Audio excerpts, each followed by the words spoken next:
Roosevelt Island is a community in the East River adjacent to Manhattan. It was planned to have a mix of populations, mix of races, ages, incomes, and in particular, a mix of housing dedicated to people who are disabled. I practice general internal medicine on Roosevelt Island, have been doing so for the past decade. I take care of a large population of homebound people, people who can't get out of their beds or wheelchairs either because they're frail, elderly, or severely disabled. It's clear to me that these people would do much better at home than in hospitals or nursing homes. Keeping people at home is really good for them, but it's often difficult. There are a few challenges to making this happen that I've noticed in my practice. I'm Dr. Jack Resnick. Phyllis Thomas went to a hospital a couple of years ago. She came out worse.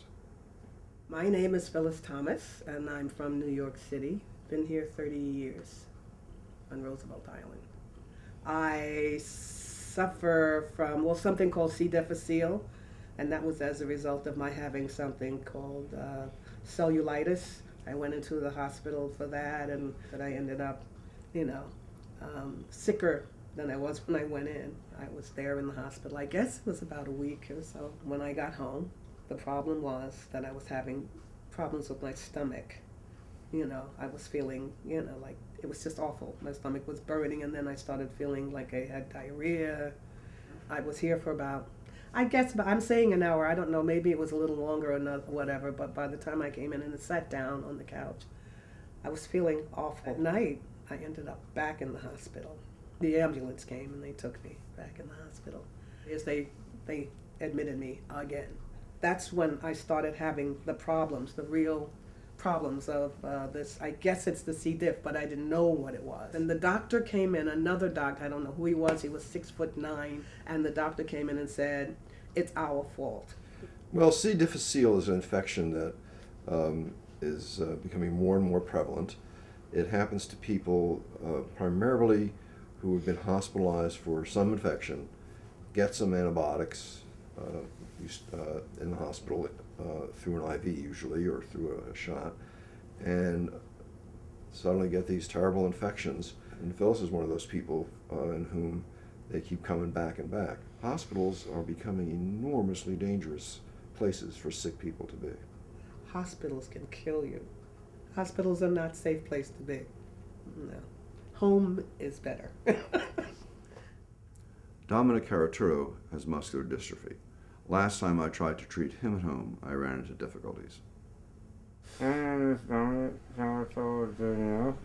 I've been living here 18 years. I have muscular dystrophy. I was in the Dulwich Memorial Hospital. I stayed there until the age of 19 years old. In the hospital, you really do not have your freedom. Now, in my home, I make my own rules. About a month ago, I had developed bronchitis. I needed an IV, infusion. And he called the VNS, so they can set it up. But they weren't able to do it in an adequate time. It took them 5 days to approve it. Dominic had a respiratory infection, and I discovered this rather crazy situation that if you want to give somebody intravenous medication that's really, really expensive, then it's easy to do and you can get it done quickly. But if you just want to give them some fluids because they're dehydrated or some relatively inexpensive antibiotics, it's hard to get done. And I believe what's really happening here is the system pays the providers of these services.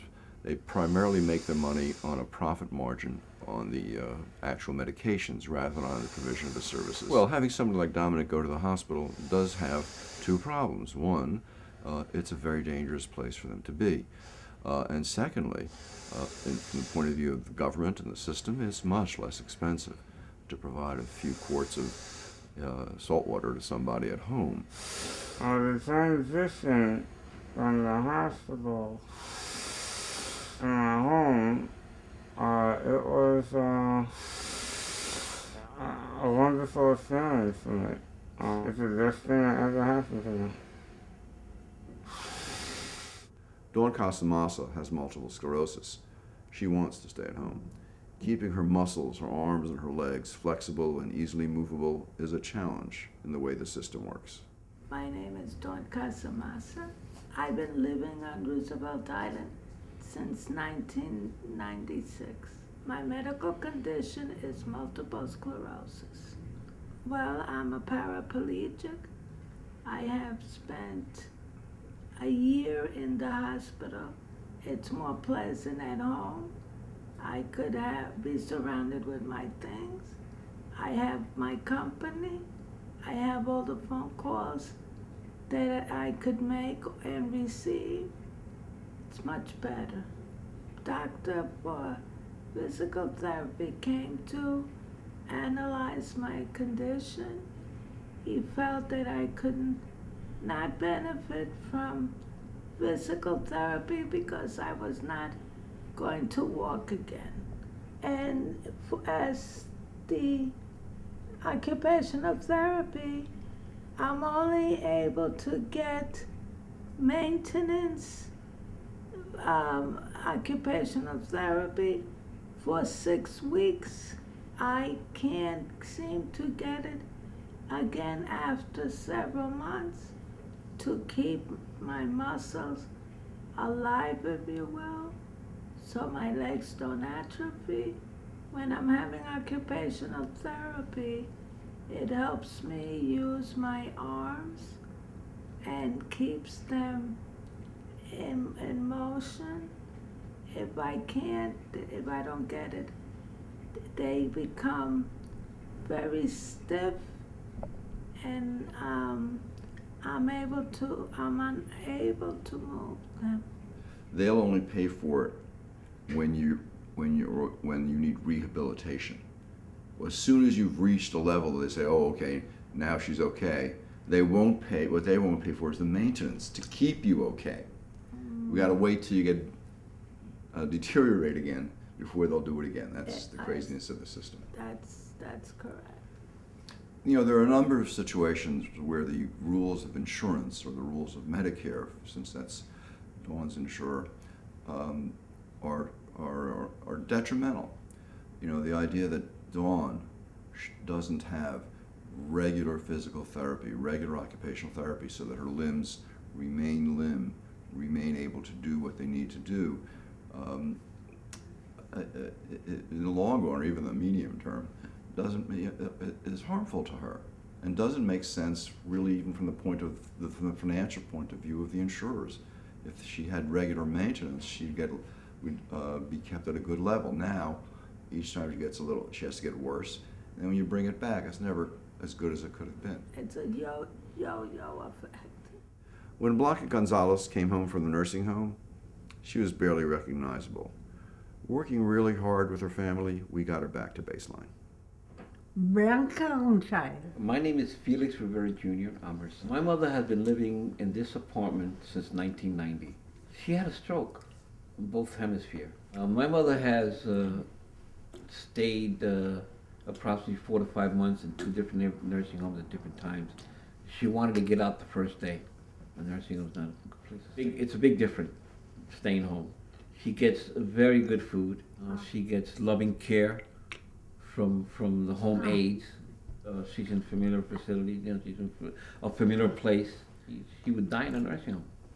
In a hospital, they're so overwhelmed. Like in a regular hospital, all of her medications, except maybe 1 or 2, are given one time in the morning, and she's blasted. She's zoomed out. The nurses explained to me that they give the medication once a day. I said, once a day? That's kind of hard on the body. Dr. Resnick changed the regimen. He saw that it was a danger. It was a danger to her life. It saved her life. She's much more alert. She's more respondent. She speaks clear. She's alive. Well, many people who are coming out of institutions, whether they're hospitals or nursing homes, are over-medicated. The kind of the norm in most settings is to try to keep the patient's schedule, convenient for the staff. Somebody wants to be awake from 10 p.m. to 4 a.m. and then sleep from 4 a.m. to noon. The best treatment of that is to leave it alone and adjust everybody else's schedule around them. That's very hard to do in a nursing home or a hospital. But at home, if the family and the home health aides are willing, that's the approach we tend to take, and it's worked really wonders with Blanca. The difference is that Blanca has returned to her baseline. She, of course, has all these extra movements that are a result of her strokes, but she responds. She knows who we are. She, in fact, is completely appropriate. Not too long ago, when she was on her medication, she was basically sitting in that chair, not having these movements, but not having anything to do with any of us. I want to see you. You want to stay here. I have my food. I have everything. Oh yeah, no, very happy. She's happy. She's happy to be home. She's home. Benny Malpica has had multiple sclerosis for a long time. When his long-standing health aide had to be away for a few months, his condition deteriorated rapidly. When she returned, he improved just as rapidly.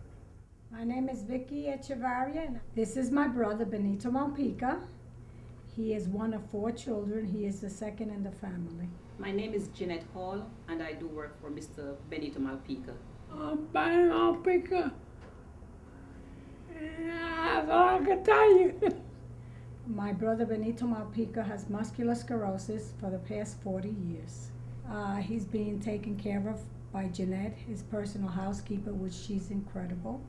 And I think that's what has contributed to his well-being. The kind of attention that she gives him and care, I believe, has prolonged his life. Benito was in Bird Escola Hospital when he first moved to Roosevelt Island, and he was not doing well there. Benny does remarkable by living independently. I said, he has a better quality of life here. I've been working with Benny approximately 8 years. I'm here 5 days per week, 12 hours per day. I take care of his basic needs. I was absent for almost 6.5 to 7 months. When I came back to work, Mr. Malpica, he was a little bit down, and also right immediately I picked up that he was having an infection. During the time of Jeanette's absence, my brother, I feel, he suffered tremendously, but there was a constant rotation of different people. It became a real serious problem for us, and we feared, for my brother's health and well-being. He had to be hospitalized, and we thought that we were going to lose him. When someone has a really good relationship with their home health aide, when it's someone that's both consistent and of high quality, it is the most important factor in their well-being. And I can't tell you how many times I've had people I care for who suddenly their home health aide is gone for some period of time, and the physical, and this isn't really just down and depression, but the physical deterioration is frequent and almost inevitable. And Benny is a great story about how what really looked like a bad physical situation. I mean, he was really quite deteriorated, and this urinary tract infection really represented, his defenses being down in general. Jeanette returned, and within 2 or 3 weeks, he was really recovered and back to his baseline. So the role of the home health aide and the consistent high quality home health aide is more important than anything else. Really, it's truly penny wise and pound foolish. I mean, the amount of money society wastes on the healthcare provision for people like Benny could be, shaved significantly if more attention, more resources could be put into their caregivers. Benny and I get along very well. We get along. We get along. We get along. Benny, I feel very good about Benny. To me, Benny's like a part of my family. My patients really do not want to go to the hospital. They know that they get sicker, they run into mishaps, their conditions deteriorate when they get hospitalized. I know that I can deliver much better care for most of their needs at home. To do that, I need the sorts of resources that can be funneled from the money that's saved by not wasting money on hospital care that makes them worse. I can get them better paid, higher quality home health aides. I can get them intravenous antibiotics and high-tech treatments at home. I can get them ongoing physical therapy at home. I can make sure people give them their medications every day at home. That is what independence at home really means, and my goal is to see that happens for any person that wants it that way.